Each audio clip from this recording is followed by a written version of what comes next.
Sorry, so this list will be riddled with spoilers, so if you haven't seen episode 8 yet, this is your warning to get on out of here. Skedaddle. Star Wars! Everyone loves it. You love it. Your dad loves it. I love it. Except for this last one. But The Last Jedi, a lot of people actually didn't like it. It was like pretty divisive. I myself actually felt really disappointed in it as a Star Wars movie, which is saying something because I liked all the Star Wars movies. Like even the prequels. Like someone, the ones, the one with the 40 minutes of pod racing, I thought that was okay. Okay, not really, but point is, I liked all 6 and 7 when it came out. Because I thought 7 was building towards something good, even though it's basically a rehash of 4 and 6. So now 8's out, and it's just kind of I don't know, it's really disappointing compared to the ones that I know. So I thought I would just go ahead and, because I could review this thing and just ramble on for like an hour. So to save us all a little time here, I thought I would go ahead and just do like 10 things that I really didn't like in The Last Jedi. Okay, starting off with number 10 is the the humor, which I'm sure like literally everyone who's ever reviewed this movie has stated. But I put it at number 10 because I felt like it wasn't actually that bad. Some of it worked, some of it didn't. I, for instance, actually rather enjoyed the prank call at the beginning of the movie when Poe rang up the Admiral Hux and stalled for time while his jets charged. I thought that was pretty entertaining. But on the other hand, when Luke tossed away his lightsaber, I mean, Luke is a problem he's a problem in the whole movie. His behavior is just unlike Luke, and that's another point we'll get to later. But when he threw the lightsaber, I felt like that was really, like, I laughed at the moment, because like everyone laughed at the moment. But looking back, it's like, damn, that was really weird. Number 9, it's probably the casino bit. I mean, it's not the worst thing, but it's just you keep cutting away from the chase, and I mean, it puts in these like weird CG horses, space horses. It's just, I don't know, it's just disgusting. It's unnecessary too. It shouldn't have happened in the movie. Like this Star Wars movie is already like 2.5 something hours. Why did they put this in? This is stupid. Number 8 is Finn and Rose's romance. No, it's weird. It's forced as hell. It's really forced because it's like they literally met like 8 hours ago, and Rose is just all up ons. I don't know. It's a weird thing, and just overall not a good thing in the movie. Number 7, it's basically all of Admiral Holdo. It's like I hate her. She's stupid, and her recklessness causes the casino bit. If she would have just told Finn the fucking plan, then like all of the casino bit wouldn't have happened. She's like, nah man, I hate fucking hotshot jackasses like you, pieces of shit. And like Poe's like, oh yeah, well I guess I better run off and do something that a hothead jackass would do. And that's exactly what happens. And like it winds up that like they didn't even need the goddamn code cracker or the goddamn casino bit. Like if there was a plan, there's no reason not to tell him the plan. I mean, like when I was first watching the movie, I thought she was a spy. But I mean, if she's not a spy, then why be that asshole? Number 6, Rey's parents. I didn't have any real theories or anything about it. I wasn't too hyped up for the mystery of it. But the resolution of it is really kind of disappointing. It's really underwhelming. All the mystery and whatnot is swept under the rug when Kylo says like one line. Like that's it.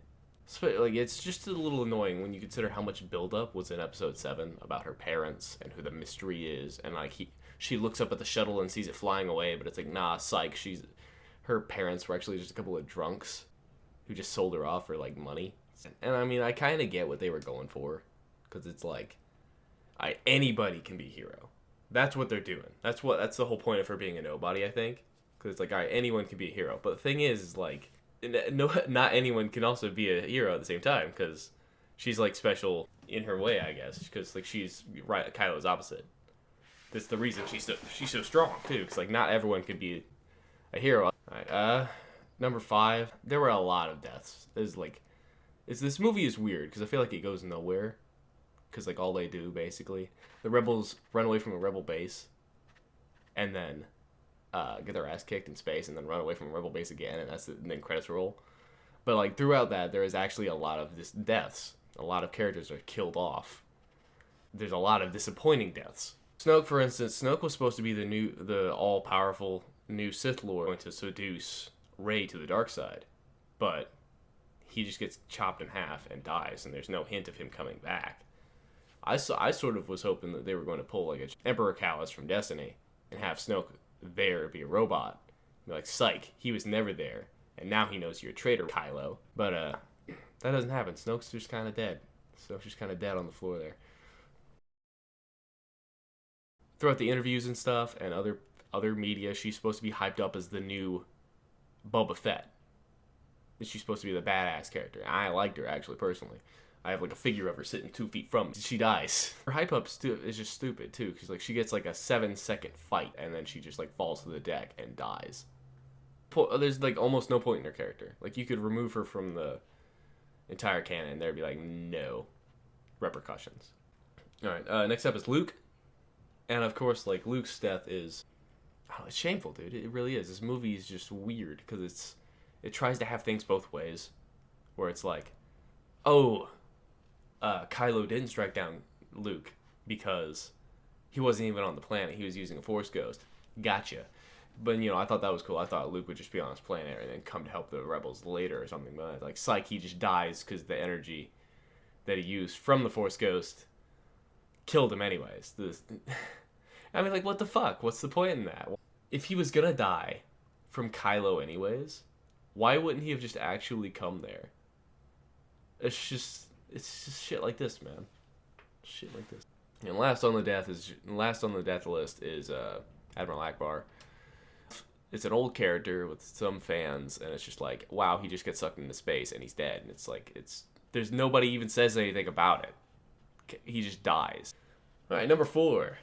I would say Luke's behavior through the entire thing is really shameful. It really is, because like this is not the legendary Luke that we know. It's just like, this is the guy.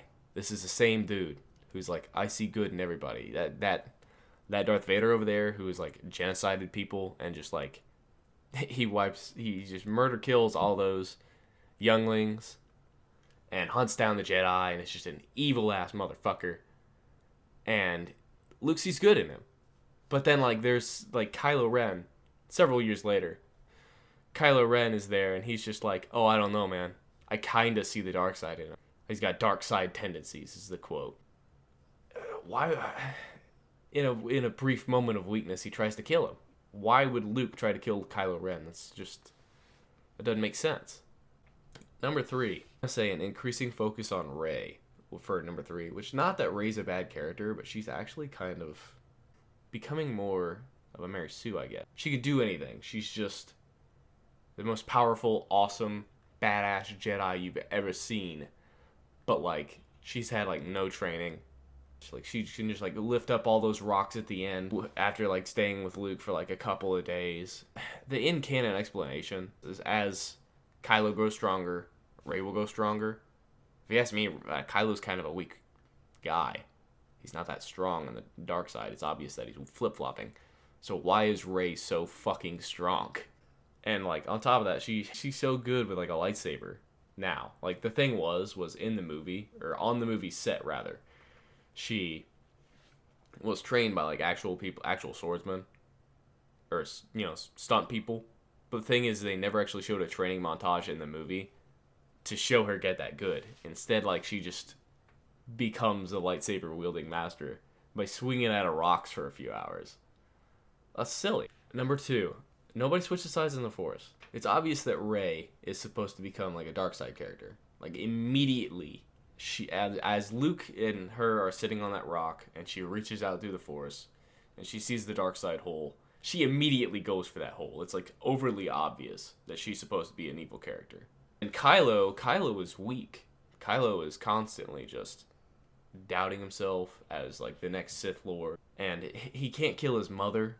When he's looking at her and is about to blow the bridge up with torpedoes, 2 other TIE fighters have to do it. And just all sorts of other things. It's clear that he's being torn apart. Rey is supposed to be a dark side character, or turns to a dark side character, and Kylo is supposed to become a light side character. But they won't do it.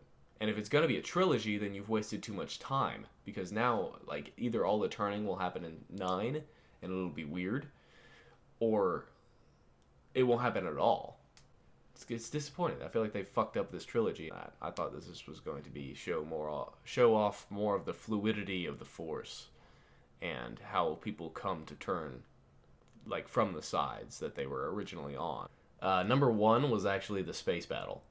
I felt like it was lame as hell. Like, all of it. All of it was just garbage. Like, the First Order chases the not rebels through space, but, like, they're just gonna follow him until they run out of gas. Who came up with this plan? What are you doing? Like, this is shit writing at its finest. And, like, if the First Order has supposedly taken over the galaxy as they supposedly had, why don't they just have other ships jump in front of them? Why don't they have another ship jump away and then jump back so that it's in front of them? Why would you just chase them for hours or days until they run out of gas? It's stupid. 2.5 hours of watching the rebels get their ass kicked is really kind of stupid. And as you go through the space battle, they lose ship after ship after ship, and then they begin to shuttle down to the planet. It said they had like 36 ships. 36 ships. And at the end, they have 6. 6 make it down to the planet. That's terrible losses. That's, like, I don't know how you can expect to hold a rebellion with 6 ships worth of people. 6 shuttles worth of people. And then you make it through the whole battle of the planet, and they run away from the base again, and they have only enough people that they can fit in the Millennium Falcon. I don't know how you're going to have a rebellion with only enough people that you can fit in the Millennium Falcon. That's just... it's unrealistic. I'm all for the underdog story, but, like, that's almost all that we've been getting. I feel like this is just sticking way too closely to... This whole trilogy has just been gargling the original trilogy's nads, and it just needs to settle down and either do its own thing and stop being a repeat, because this is way too much. I don't know, the whole space battle really teed me off for some reason.